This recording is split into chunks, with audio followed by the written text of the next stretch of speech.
Di sini kita akan membahas jenis-jenis serangan DOS dan DDoS attack.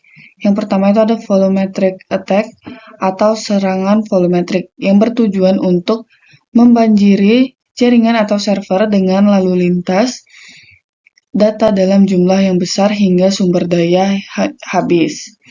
Contohnya itu ada UDP flood, itu mengirimkan banyak paket UDP acak ke port korban. Yang kedua itu ada ICMP flood, itu ada ping flood atau membanjiri server dengan permintaan ping ICMP echo request.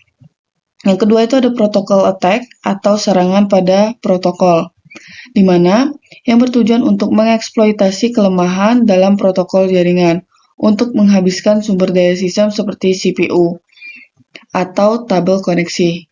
Contohnya itu yaitu SYN flood untuk mengirim permintaan TCP handshake berulang tanpa menyelesaikannya. Lalu ada ping of death, itu untuk mengirim paket ping berukuran besar secara berbahaya. Lalu ada Smurf attack, itu untuk mengirim ping ke alamat broadcast dengan IP korban sebagai sumber menyebabkan banyak alasan masuk ke korban. Yang ketiga itu ada application layer attack atau serangan lapisan aplikasi yang bertujuan untuk menyerang aplikasi tertentu seperti web server dengan permintaan yang tampak normal tetapi berlebihan atau berbahaya. Contohnya itu HTTP flood, itu mengirim banyak permintaan HTTP GET atau POST. Lalu ada slow loris untuk membuka koneksi HTTP dan menahan koneksi tetap terbuka selama mungkin tanpa menyelesaikan permintaan. Lalu ada contoh yang terakhir itu DNS query flood untuk membanjiri server DNS dengan permintaan palsu.